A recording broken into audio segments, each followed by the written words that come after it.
Hello दोस्तों, आपने सुना होगा कि आरबीआई रुपीज़ 99,122 करोड़ गवर्नमेंट को ट्रांसफ़र करने वाली है। तो इस वीडियो में हम लोग जानेंगे कि आरबीआई ये पैसे गवर्नमेंट को क्यों ट्रांसफ़र कर रही है, साथ ही आरबीआई पैसे कमाती कैसे है एंड ये पैसे गवर्नमेंट को ट्रांसफ़र करने से गवर्नमेंट को क्या बेनिफिट मिलेगा। देखिए, ये समझने से पहले आपको थोड़ा आरबीआई की हिस्ट्री के बारे में जानना पड़ेगा। आरबीआई सेटअप हुआ था इन द ईयर 1935। तब ये एक प्राइवेट कंपनी के हिसाब से सेटअप किया गया था एंड इसके प्राइवेट शेयर होल्डर्स थे। फिर इसे 1949 में नेशनलाइज कर दिया गया था एंड इसकी सारी ओनरशिप गवर्नमेंट ने ले ली थी। एंड जब गवर्नमेंट ने इसकी ओनरशिप ले ली थी, उसके बाद से आरबीआई को अपनी कोई भी इनकम के ऊपर टैक्स पे नहीं करना पड़ता है, पर इसका जो भी प्रॉफिट होता है वो इसे अपने गवर्नमेंट के साथ शेयर करना पड़ता है। तो इससे हम ये समझ सकते हैं कि ये पहला साल नहीं है कि जब आरबीआई अपना पैसा गवर्नमेंट को शेयर कर रही है। ऐसा हमेशा हमेशा से होता हुआ आया है एंड हर साल आरबीआई अपने सरप्लस का एक बहुत ही मेजर अमाउंट गवर्नमेंट को ट्रांसफ़र कर देती है। साल 18-19 में आरबीआई ने 1.75 लाख करोड़ गवर्नमेंट को ट्रांसफ़र की थी एंड ये अब तक का सबसे हाईएस्ट अमाउंट है जो आरबीआई ने गवर्नमेंट को ट्रांसफ़र किया है। लास्ट ईयर भी यानी कि 1920 में भी आरबीआई ने 57,128 करोड़ गवर्नमेंट को ट्रांसफ़र किया था। एंड इस साल जो आरबीआई गवर्नमेंट को ट्रांसफ़र करने वाली है 99,122 करोड़, ये अब तक का सेकेंड हाईएस्ट फिगर है जो आरबीआई इस साल करेगी। ये जो अमाउंट है ये आरबीआई ने जुलाई 2020 से लेकर मार्च 2021 तक के टाइम पीरियड में कमाया है।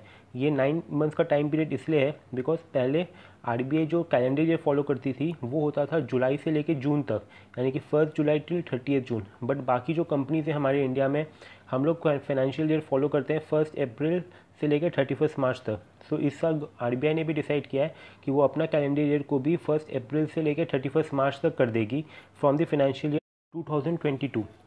सो इस साल भी जो आरबीआई का कैलेंडर ईयर शुरू हुआ था वो तो शुरू तो हुआ था 1 जुलाई से लेके, बट अब इसे इन लोग कंप्लीट कर दें 9 मंथ्स में, यानी कि 31 मार्च 2021, ताकि जो नया कैलेंडर ईयर शुरू हो वो आरबीआई का भी 1 अप्रैल 2021 से शुरू हो एंड वो फिर चलेगा टिल 31 मार्च 2022।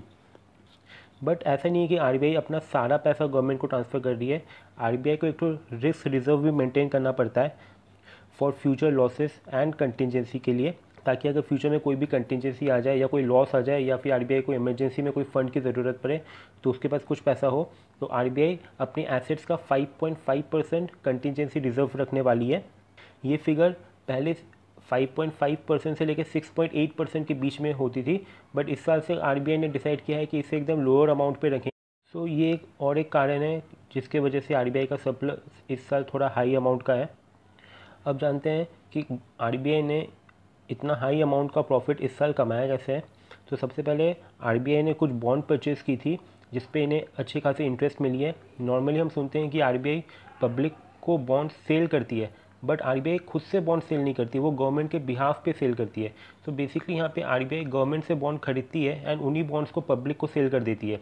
पब्लिक को उन्हें इंटरेस्ट पे करना पड़ता है on the bonds, but on the other hand RBI को भी गवर्नमेंट से इंटरेस्ट मिलता है। तो यहाँ पे सपोज पब्लिक को आरबीआई 7% का इंटरेस्ट पे कर रही है, तो वहाँ पे गवर्नमेंट से उसे अराउंड 9 to 10% का इंटरेस्ट मिलता है। तो यहाँ पे आरबीआई ने बॉन्ड्स में काफ़ी इन्वेस्ट किया इस साल, सो वहाँ से इसे एक अच्छी इंटरेस्ट रेवेन्यू अर्न हुई है।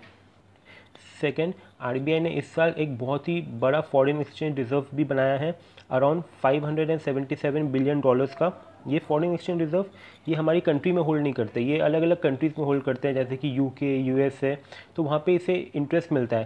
साथ ही कुछ फॉरेन एक्सचेंज रिजर्व को ये सेल भी करते हैं जब रुपये का रेट गिर जाता है, डॉलर का रेट बढ़ जाता है उस टाइम पे, तो वहाँ पे भी इन्हें प्रॉफिट होता है उससे।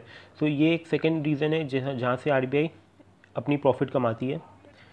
एंड थर्ड जो मेजर रीज़न है आरबीआई का पैसे कमाने का, वो है लिक्विडिटी ऑपरेशंस, यानी कि जिस इंटरेस्ट रेट पे बैंक को लोन देती है एंड जिस इंटरेस्ट रेट पे बैंक का डिपॉजिट एक्सेप्ट करती है।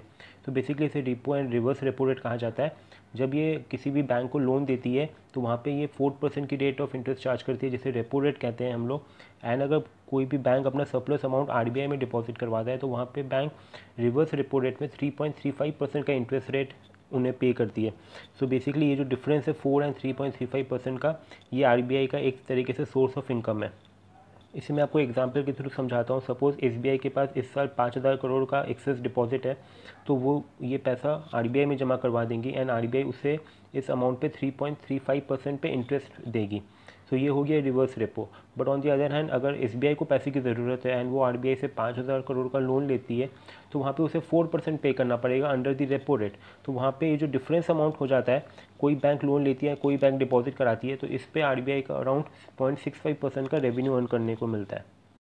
अब आ जाते हैं अपने फाइनल डिस्कशन पे कि ये जो पैसा आरबीआई गवर्नमेंट को दे रही है, इससे गवर्नमेंट को क्या फ़ायदा मिलने वाला है।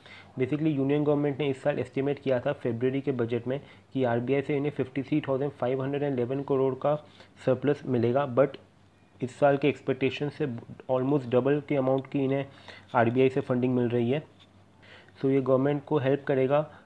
गवर्नमेंट की जो लॉसेस हुई थी इनडायरेक्ट टैक्स कलेक्शन में during the May and June 2021 due to the corona pandemic, तो यहाँ पे जो गवर्नमेंट को जीएसटी कलेक्शन में लॉस हुआ था, ये वहाँ पे कुछ हद तक आरबीआई की फंडिंग इसे मेकअप कर देगी।